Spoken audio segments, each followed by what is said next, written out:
Greetings, bibliophiles! Welcome back to the book thing, and this time round I'm going to be talking about Ninefox Gambit, which is the debut novel of Yoon Ha Lee, who doesn't have a particularly American sounding name, but is in fact a Texan. And I think possibly they'd had some short stories published before that, but as I said, this was their debut novel, and it's actually part of a trilogy, which as of me recording this has not been yet completed. So this is a book, I'm going to say right off the bat, this is a book that I both liked and didn't like.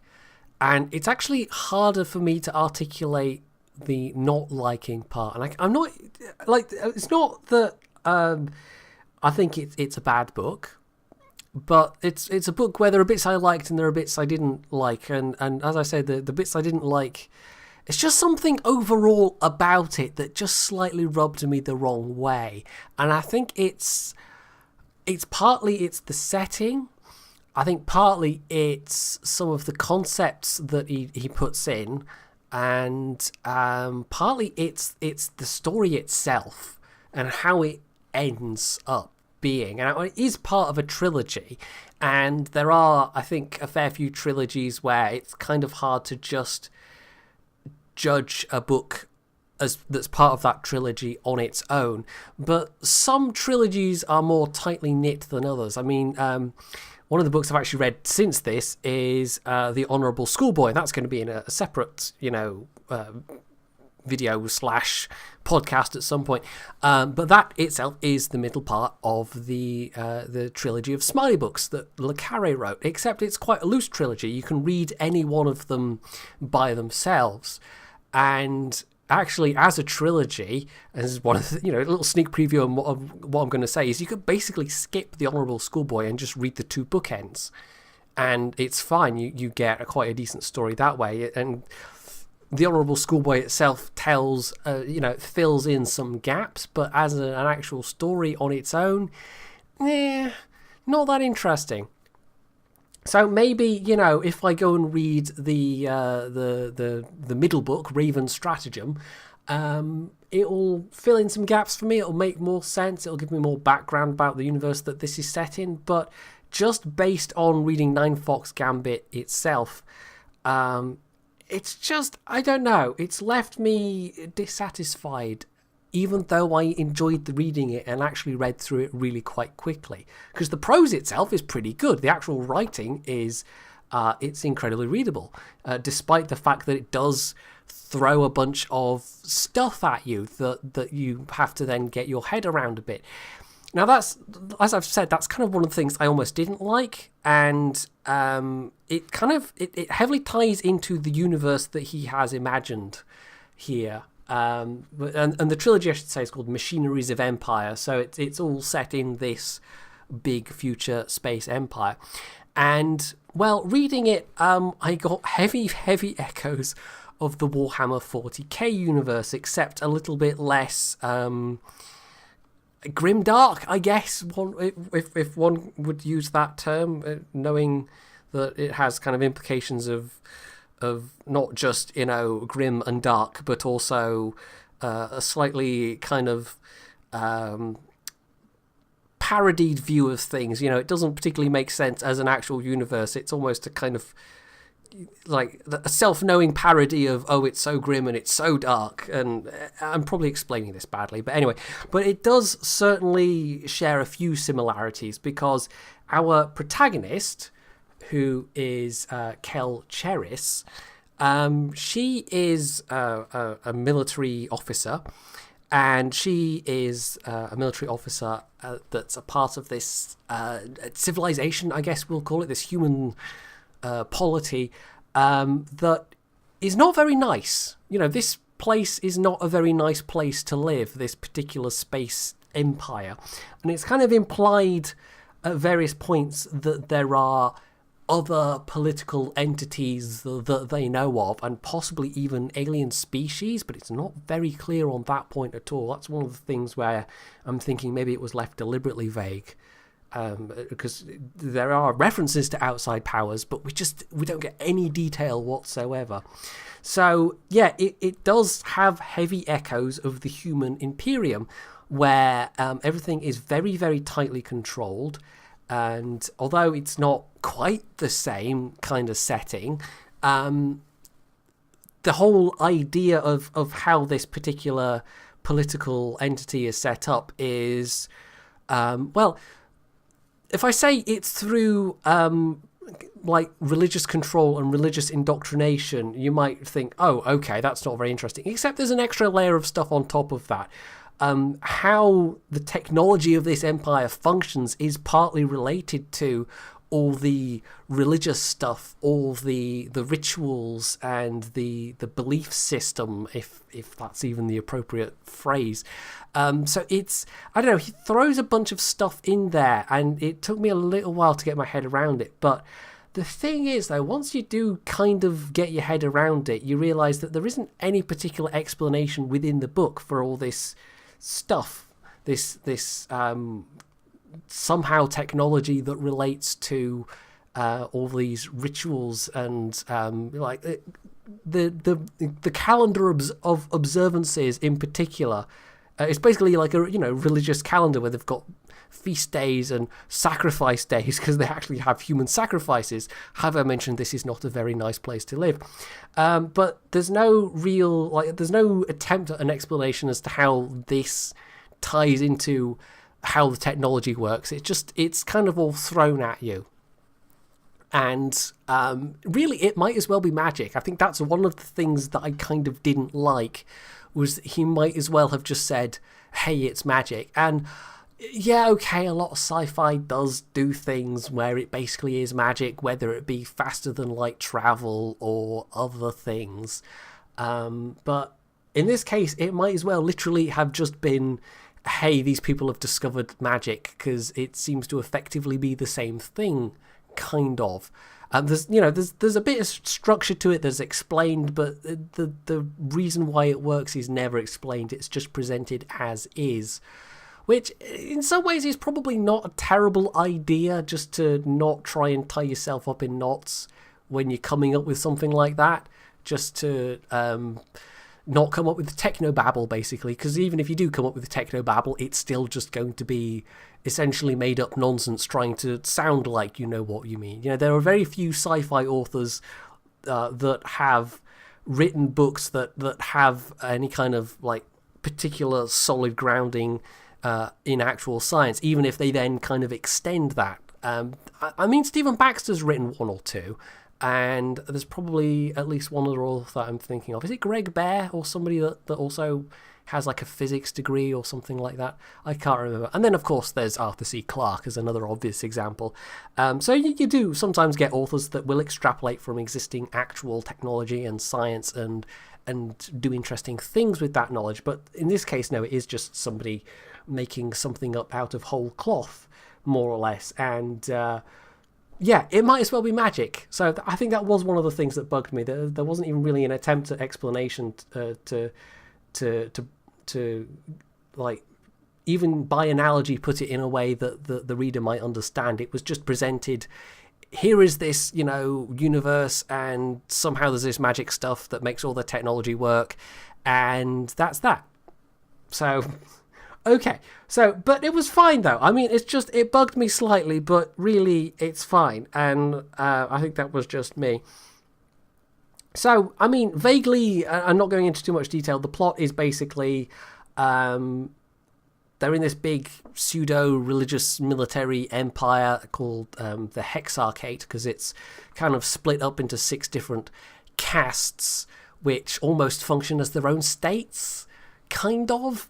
And Kel, what's-her-face? I've forgotten her name already. Shuos is that's one of the other casts. I couldn't even keep it straight when I was reading.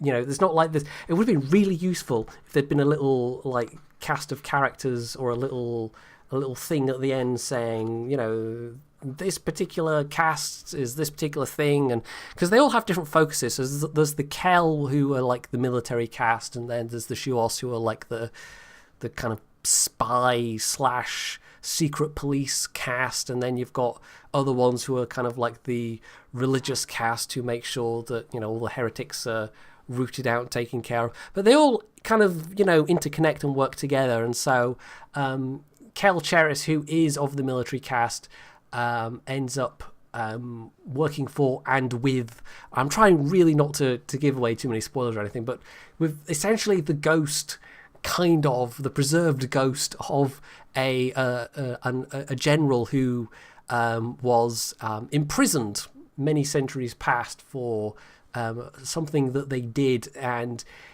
ends up having the ghost of this general inside her head through magic, essentially. But he was a Shuos, so he was a Shuos, but he was still a general of the Kel forces, and so you end up with this.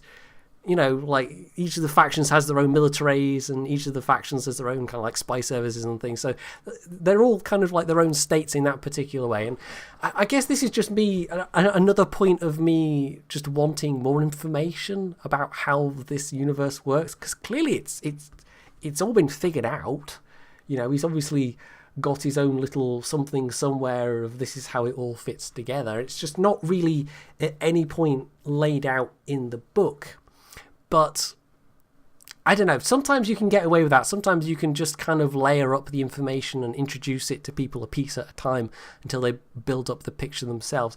It's just, I don't think it does that particularly well. It just, like, there were several points where I was reading bits of information that it was giving me, and I was just having to shrug my shoulders and go, okay, I guess that's the case. I don't really know why, but I'm just going to go with it and hope that it gets explained later on. And it wasn't always explained later on, but it didn't hinder the plot at all. It didn't really get in my way of enjoying the writing. Like it didn't miss out anything vital because I was having these things where I was just having to shrug my shoulders. It kind of irked me a bit on some level, even if it didn't get in the way of the story. So yeah, she ends up with this general in her head, and they have to go and deal with a bunch of heretics who've taken over a very important location. It's basically this big space habitat / fortress thing that's supposed to be impregnable, and they then actually end up getting in with relative ease, which is a minor spoiler, but it happens pretty early in the book. The majority of the book is actually concerned with what happens once they get inside the fortress. And it all kind of leads to the conclusion at the end, which then obviously leads into the sequel, which I'm definitely going to have to read at some point, because I just want to find out what happens and see if some of the stuff that I was confused about gets explained in the sequel, because I'm really hoping it does. So, it's readable. It's very readable. It didn't take me that long to get through at all. It's not like the prose is super dense or difficult, even if it does throw these slightly foreign ideas at you and then doesn't particularly explain them later on. So, I mean, as a first book, certainly I've read much worse ones. It's an interesting story, even if it did have that kind of slightly Warhammer 40k Imperium of Man flavour about it. But it's funny, it presents it very, in a way, it does present it as a very kind of matter of fact, and she's not really thinking about the fact that this place she's living, this civilization she's living in, is actually not a very nice one. And that's kind of part of the plot, that later on, certain things happen and certain things are revealed, and she actually is starting to think about it a bit more. But at no point is it really a secret to the reader that this is really not a nice place to live. It mentions the human sacrifice thing fairly early on, and then you've got other things that get revealed along the way that also reveal that, yeah, no, you really wouldn't want to live in this universe. You absolutely wouldn't. So the bit I've got to read out for you is at the start of chapter 13. And once they're actually in the fortress, because it's not like the heretics just give up at that point. There's there's a lot of subterfuge going on, but there's also just, outright fighting as well. And there's a couple of vignettes of the fighting on the ground. And it mostly does it by bringing in characters that you've never seen before and are never going to see again. Which is not a bad way of doing it, but it doesn't do it as a massive habit. It just every so often it'll have like the first couple of pages of a chapter or a bit in the middle of a chapter where, you know, it describes a bit of stuff that's happening, so you get some idea of how the campaign is going. It's not all just given as an overview by Kel Cheris and the command staff, essentially, because she's overseeing the whole thing while she's got Shors Jadao stuck in her head. New orders from Colonel Ragath, the captain had said once upon a time. At one point, Kel Niad had been able to recite them word for word. Now he wasn't sure if there was anything in his head but the staccato of gunfire. A scant hour ago, they had been advancing through a residential complex in the anemone ward. Fighting had been a matter of around-the-corner shots and shatter grenades. The heart-stop terror that every moan in the fortress's winds was death in red spikes coming straight for their eyes. The captain had ordered the patrol to hold the complex against the heretics, but almost all were dead. One was not just dead, but obliterated into a stray loop of intestine on a potted shrub, and one was comatose, a state Niad would have preferred for himself. The other surviving member was Corporal Kel Izore, whose only reaction to the gore had been to send Niad to retrieve equipment from the dead. She didn't shirk danger herself. She'd ventured farther than he had. Niad wished she wouldn't risk herself. If she died, his formation instinct would short out and the heretics would find him curled in a ball.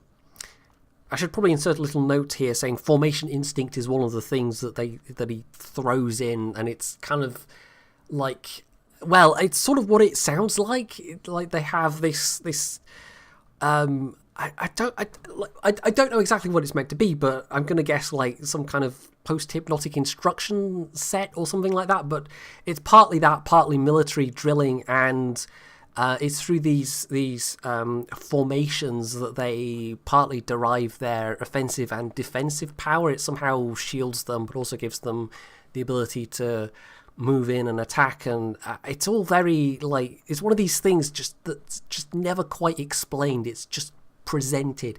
Here's this thing, try and get your head around it. Anyway, Niad, it was Izore, her voice hoarse but clear.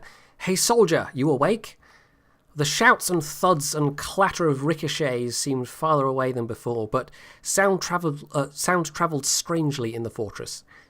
I'm awake, Corporal, Niad said. He couldn't get his eyes to focus on her. I need you, soldier, Izore said. You're a lousy excuse for a Kel, but you're all I have left.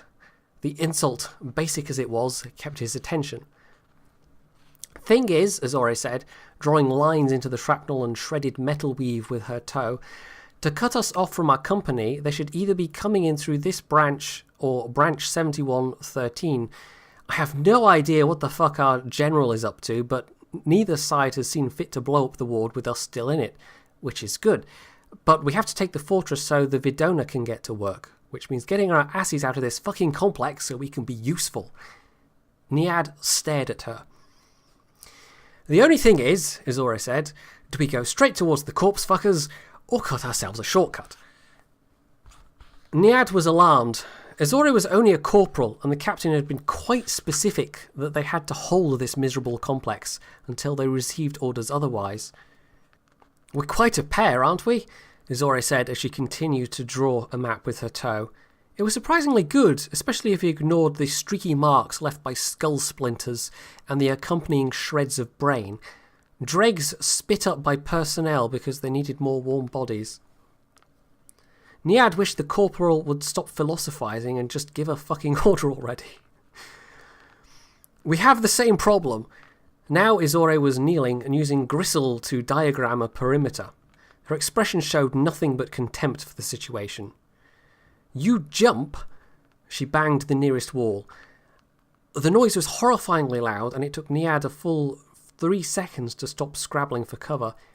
At the smallest noises, and you're not getting much benefit from formation instinct. There wasn't much Niad could say to that. When the head of the man next to him had been vaporized, he had fallen apart. Izore crouched and made a second diagram. Niad should have been paying attention, but he couldn't think clearly. Every so often, Izore lifted her head to listen, but if she had any conclusions about what was going on, she didn't share them. You should ask, she said at last. Corporal? Ask why I'm the same as you. Soldier no one has any use for. Now she was getting personal. Why, sir? He said warily. I used to be a tank captain, Azore said. A good one. She frowned at the gristle, then wiped it off with her glove and marked out a new perimeter, this time scratching it into the floor with a bit of broken tile that shrieked as it drew the curve. Missed the beasts, but they found out I was good at saying no to stupid orders. Niad swore in spite of himself. The corporal was a crash hawk, a formation breaker. His formation instinct might not keep him from blanking in the middle of a firefight, but it did oblige him to follow orders, even a crash hawk's orders. Azore was snickering. It's your lucky day, Niad. They stripped my commission and broke me all the way down and re-injected me with formation instinct. They never realised it didn't take the second time either. All respect, sir, why are you still with the Kel? His tone hadn't been respectful in the slightest, but Azore didn't seem to care. Because the Kel need me, she said. Niad's skin crawled. Any other corporal would be rooted here. I see a job to be done, and we're going to do it. If I'm not mistaken, the heretics are setting up some weapon to cover the approaches, and they're worried it'll hit them too, or they'd have moved in. You were paying attention to the reports, right? Anyway, best to hit them from behind. Sir, there are only 2 of us. Look, soldier, if you love life so much, why the fuck did you sign up to be a suicide hawk? Come on, let's see how many weapons we can carry.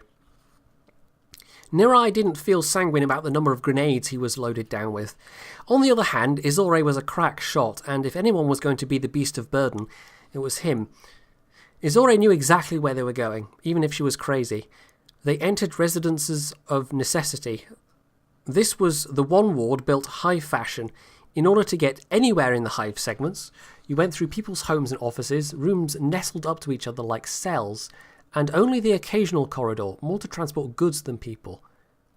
Some Rahal must have come up with a layout. He couldn't see any other faction thinking of it. The first time they encountered civilians, at least Niad assumed from their ornate coats and spangly jewellery that they were civilians, he was astonished by how decisively Azore killed them. 3 quick bursts, red holes. He'd barely gotten a look at their faces. They would have been screamers, Azore said, though Niad hadn't opened his mouth. I can't stand screamers. Most of the civilians got no chance to scream. They went in and out of rooms as though they were burrowing beetles, occasionally cutting passages through walls with equipment that Azore was not supposed to have. Niad hadn't thought it was possible to get any more lost, but he didn't want to distract Azore by asking where they were. He became fascinated by the objects people kept in their homes. Musical instruments that could have doubled as Vidona torture implements, especially the ones with the hungry wires. Floating globes that imitated pleasing weather patterns on green or purple planets. A collection of cat toys, but thankfully no trace of the cat itself. Azore would probably classify the cat as a screamer. Azore kept consulting the field scanner, drilling holes and muttering about angles of fire. Niad was amazed that no one had heard the drill. It was quiet, but he could hear the whir as clearly as though it were biting into the lobes of his brain. There they are, Azore said. They've been taking down walls. You can't mistake the signs. Her patient voice suggested that she didn't care whether Niad understood the situation. It's where I thought it would be. She pulled away from the latest hole. All right. There's a machine down that passage. We need to light it up so our people know something's there. If we run like hell, we can make it. She had kept the cracked bit of tile. She drew with it now. At least she was no longer diagramming with dead people's fluids. They'll see us coming, sir. They'll see you coming, Azore said. I'll provide covering fire. I just want you to lob as many of the grenades as you can at that machine. Get some explosions going. We could pick a few of them off first, sir. Soldier, Azore said crushingly. Did I give you permission to think? Charge straight in, throw grenades, get the hell out. I've given you instructions. Acknowledge. Acknowledge, sir, Niad said, despite a sincere desire to tell her to fuck a jackhammer. Go, said Azore, gesturing with her scorch rifle.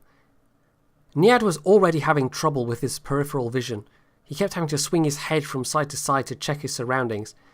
It wasn't until Azore shook his shoulder that he realised his hearing was half gone too. The stress effects wouldn't have set in so early in a properly tuned Kel. There's the gauntlet, Izore said. Sloppy guards, no one's facing our way. Their misfortune, our gain. Get in, lob the grenades, get out. I'll cover you. Simple. Yes, sir, he whispered. Stupid plan, but he had to obey. Good man, we'll make a Kel of you yet. Go! Niad shuffled at first because he couldn't get his legs to cooperate. The noise alerted them. He primed one grenade and threw poorly, well short of the machine. It was hard not to be hypnotised by its red glow and wires and strange gears. The heretics' guards may have been careless, but they weren't fools. One of them kicked the grenade down the corridor. The others swung up their rifles. Niad was too terrified to move. Which, he realised in a slow crystal moment, was what Corporal Izore had counted on. She fired 4 times in rapid succession, cool and precise. 1 to scorch out his knee, pitching him forwards and closer to the machine, and 3 more to trigger the grenades. Whether he was close enough for the grenades to do any damage to the mystery machine was a question Kel Niad never found out the answer to. Kel Izore was already sprinting away from the explosion. She had gotten what she wanted.